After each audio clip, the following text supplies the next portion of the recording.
नमस्कार, मैं उमाशंकर सिंह आज आपके लिए लेकर आया हूं बात खबरों की। आज की प्रमुख खबरें। यूको बैंक मैनेजर पर लगाया बदसलूकी का आरोप, किया हंगामा। शहरी क्षेत्र में सड़क के किनारे फुटपाथ पर अवैध कब्जा पर प्रशासन की कार्रवाई। बिहार में जमीन अधिग्रहण के दौरान कीमतों के निर्धारण में उदारता बरती जाए, नीतीश कुमार। दरभंगा लूट कांड में पुलिस के हाथ अभी भी खाली। अनशनकारी कैंसर पीड़ित ने पीएम से मांगी इच्छा मृत्यु का आदेश। अब खबरें विस्तार से। यूको बैंक मैनेजर पर लगाया गया बदसलूकी का आरोप, किया हंगामा। भागलपुर जिले के अकबर नगर स्थित यूको बैंक शाखा में गुरुवार को दर्जनों ग्राहकों ने बैंक पहुंचकर जमकर हंगामा किया। ग्राहकों ने शाखा प्रबंधक वो बैंक कर्मी पर बदसलूकी का आरोप लगाते हुए कहा कि शाखा प्रबंधक प्रीति कुमारी का ग्राहकों के प्रति अच्छा व्यवहार नहीं है। इस दौरान बैंक के बाहर इकट्ठे होकर ग्राहकों ने बैंक अधिकारी और कर्मचारी के खिलाफ नारेबाजी भी की। मामले की जानकारी देते हुए सूरज कुमार ने बताया कि इस बैंक का पुराना ग्राहक है और उसके पिता राजेंद्र शाह को लोन की जरूरत थी। गुरुवार को जब वो पिता के साथ बैंक पहुंचे तो शाखा प्रबंधक प्रीति कुमारी ने उसकी शारीरिक हालत ठीक न होने के कारण वे कागजी कार्रवाई करने से सक्षम नहीं होने की बात कहकर लोन देने से मना कर दिया, जिसके बाद बैंक में हाई वोल्टेज ड्रामा शुरू हो गया। जेपी यादव ने कहा कि लोन देने के नाम पर हरियो निवासी एक प्राइवेट व्यक्ति मुन्ना राय को बैंक में रखकर कमीशन की मांग किया जाता है। मैनेजर द्वारा लोगों के घर घर जाकर अवैध रूप से लोन दिलाने के नाम पर वसूली का कार्य करवाया जाता है। वहीं विनीत रंजन, राजकुमार, आशा देवी, ममता देवी, बच्ची यादव, विनीत रंजन आदि ग्राहकों ने बैंक मैनेजर पर लापरवाही का आरोप लगाते हुए कहा कि मात्र 25,000 रुपया लोन लेने के लिए 25 दिन तक बैंक के चक्कर लगाना पड़ता है, फिर भी लोन नहीं मिलता है। हम किसान खेती करने को लेकर चिंतित हैं। शाखा प्रबंधन का रवैया आम ग्राहकों के साथ ठीक नहीं है, जिसके कारण कई ग्राहक बैंक आना बंद कर दिए हैं। अकाउंट अपडेट करने के लिए बैंक कर्मी द्वारा रुपये जमा निकासी करने के लिए दबाव बनाया जाता है, जिसके कारण ग्राहक परेशान है। इस संबंध में शाखा प्रबंधक प्रीति से पूछा गया तो उन्होंने अपने पक्ष में सफाई देनी शुरू कर दी, लेकिन ग्राहक से बदसलूकी संबंधित कोई स्पष्ट जवाब नहीं दे सकी। बैंक मैनेजर ने ग्राहकों से दुर्व्यवहार करने की शिकायत को बेबुनियाद और गलत बताया। शहरी क्षेत्र में सड़क के किनारे फुटपाथ पर अवैध कब्जा पर प्रशासन की कार्रवाई। किशनगंज जिला के शहरी क्षेत्र में जारी अतिक्रमण अभियान में जिला प्रशासन के द्वारा गठित टास्क फोर्स की टीम की कार्रवाई में गुरुवार को नेमचंद रोड पर अवैध कब्जा हटाया गया और सड़कों के किनारे फुटपाथ पर अवैध कब्जा पर प्रशासन कार्रवाई की गई। मामले में अतिक्रमण अभियान टास्क फोर्स के अध्यक्ष एसडीएम शाहनवाज अहमद नियाजी ने कहा कि बिल्कुल निष्पक्ष कार्रवाई। उन्होंने यह भी कहा कि सड़क किनारे फुटपाथ इसलिए बना है कि लोग बाजारों में पैदल चल सके ताकि मुख्य मार्ग लोगों के द्वारा बाधित न हो, लेकिन शहर में किसी भी प्रतिष्ठान के आगे अपने ग्राहकों के लिए वाहन पार्किंग व्यवस्था नहीं है। बिहार में जमीन अधिग्रहण के दौरान कीमतों के निर्धारण पर उदारता बरती जाए, नीतीश कुमार।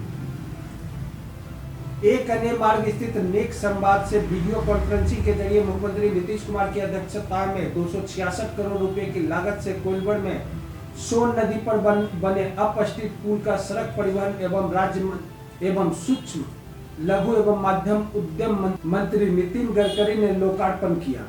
इस मौके पर मुख्यमंत्री नीतीश कुमार ने कहा कि जितनी ज्यादा सड़कों और पुलों का निर्माण होगा, राज्य में उतनी अधिक प्रगति होगी। केंद्र सरकार ने सड़कों और पुलों के निर्माण में हम लोगों से जमीन के अधिग्रहण के संबंध में जो अपेक्षाएं हैं उसमें सहयोग करेंगे। राज्य सरकार केंद्र सरकार को सरकारी जमीनें निःशुल्क उपलब्ध कराती है। राज्य में विकास के कई कार्य किए गए हैं। लोगों में विकास को लेकर और उम्मीद बढ़ी है। राज्य में सड़कों के निर्माण होने से जमीन की कीमतें भी बढ़ी है। जमीन के अधिग्रहण के दौरान केंद्र सरकार से निर्धारित राशि से संतुष्ट नहीं होने पर किसानों को राज्य सरकार भी अपनी तरफ से राशि देती रही है। मेरा आग्रह है कि बिहार में जमीन अधिग्रहण के दौरान कीमतों के निर्धारण में उदारता बरती जाए। दरभंगा लूटकांड में पुलिस के हाथ अभी भी खाली। बिहार की कानून व्यवस्था दुरुस्त किए जाने के दावों के बीच बेखौफ अपराधी सूबे में लगातार बड़ी वारदात को अंजाम दे रहे हैं। दरभंगा में गहनों के दुकान में बड़ी लूट के वारदात में 5 करोड़ से भी अधिक के स्वर्णाभूषण एवं नकदी की हुई लूट की घटना के 36 घंटे बीत जाने के बाद भी पुलिस के हाथ अब तक खाली है। इस बड़ी घटना में एसटीए, एसआईटी और सीआईडी के अधिकारियों को लगाया गया है, लेकिन अब तक लूट में शामिल किसी अपराधी की गिरफ्तारी नहीं हो सकी है। शहर के बड़ा बाजार के बड़े व्यवसायी सुनील लाट के प्रतिष्ठान में लूट की इस वारदात में 14 किलोग्राम सोना लूटने की खबर है, जबकि 2 लाख से अधिक की नकदी भी लूटी गई है। इस घटना के दौरान अपराधियों ने ताबड़तोड़ 30 राउंड से भी अधिक फायरिंग की, जिसमें एक व्यक्ति गोली लगने से घायल हो गया, जिसका इलाज चल रहा है। घटना के 36 घंटे बीतने के बाद भी दरभंगा लूटकांड में शामिल किसी भी अपराधी का कोई सुराग नहीं मिल सका है। पुलिस की टीम सीसीटीवी फुटेज खंगाल रही है और अपराधियों का शिनाख्त करने की कोशिश कर रही है। सीसीटीवी फुटेज जो सामने आए हैं उसमें अपराधियों को साफ साफ देखा जा सकता है।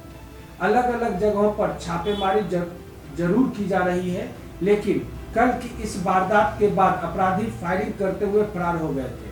उल्लेखनीय है कि दरभंगा में जब अपराधी इस घटना को अंजाम दे रहे थे, उस समय पटना में मुख्यमंत्री नीतीश कुमार सूबे में बिगड़ते कानून व्यवस्था को लेकर अधिकारियों के साथ बैठक में राज्य में बढ़ते अपराधों की समीक्षा कर रहे थे। बुधवार को आयोजित मीटिंग में नीतीश कुमार कानून व्यवस्था को बेहतर करने के लिए किसी प्रकार की कोई लापरवाही न हो, इसके निर्देश दिए थे। इधर घटना के बाद अब व्यापारियों के अंदर नाराजगी देखी जा रही है। चौंकाने वाली बात तो यह है कि इतनी बड़ी वारदात को दिन दहाड़े खुले बाजार में अंजाम देने के बाद सीसीटीवी फुटेज भी सामने आए हैं।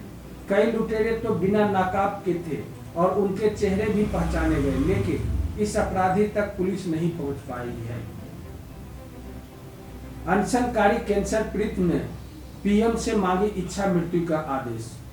सहरसा जिले के 70 कटैया प्रखंड के कुमरा घाट गांव में कैंसर रोग महामारी की तरह फैल गई है, जिस कारण अब तक दर्जनों लोगों की असामयिक मौत हो चुकी है।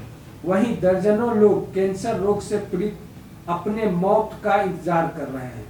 गरीबी के कारण इलाज नहीं होने से अशोक पासवान ने प्रधानमंत्री के नाम पत्र लिखकर इच्छा मृत्यु की इजाजत मांगी है। जिलाधिकारी को दिए आवेदन में कहा कि मैं अशोक पासवान पिता सियाराम पासवान, वार्ड नंबर 1, ग्राम कुमरा घाट, पंचायत बड़ासर, प्रखंड 70 कटैया, थाना बिहरा, जिला सहरसा का स्थायी निवासी हूँ। मैं कैंसर पीड़ित व्यक्ति हूँ। मेरे मुंह में कैंसर हो गया है। 1 साल से इलाज चल रहा है। घर में जो पैसा जमीन था, यहाँ तक कि आवास की भूमि को भी बेच दिया। अब मेरे पास एक फूटी कौड़ी भी नहीं है, क्योंकि कैंसर महंगा इलाज है। 4 माह से दवाई भी बंद है और मैं मरणासन की स्थिति में हूँ। 5 बेटियों का बाप हूँ। बच्चों के पढ़ाई लिखाई भी बंद है। मैं बेहतर इलाज के लिए अनशन कर बैठा हूँ। मेरे पास आयुष्मान कार्ड भी है, लेकिन वह कार्ड भी किसी काम का नहीं है। मैं 4 दिनों से अनशन पर हूँ। मेरा इलाज करना स्थानीय प्रशासन के बस की बात नहीं है। जब तक आप नहीं चाहेंगे तब तक इलाज संभव नहीं है। आप तक आवाज पहुंचाना गरीबों की बस की बात नहीं है। फिर भी मैं आपको पत्र लिख रहा हूं। अगर आप मेरा इलाज नहीं करवा पाते तो मुझे इच्छा मृत्यु या मृत्यु दंड दे दिया जाए, ताकि इस कष्ट से निजात पा सकूं। ये थी आज की प्रमुख खबरें। कल इसी समय बात खबरों की लेकर आऊंगा मैं। आज के लिए इजाजत दीजिए। आप हमारे फेसबुक और यूट्यूब चैनल को यूं ही लाइक और सब्सक्राइब करते हैं।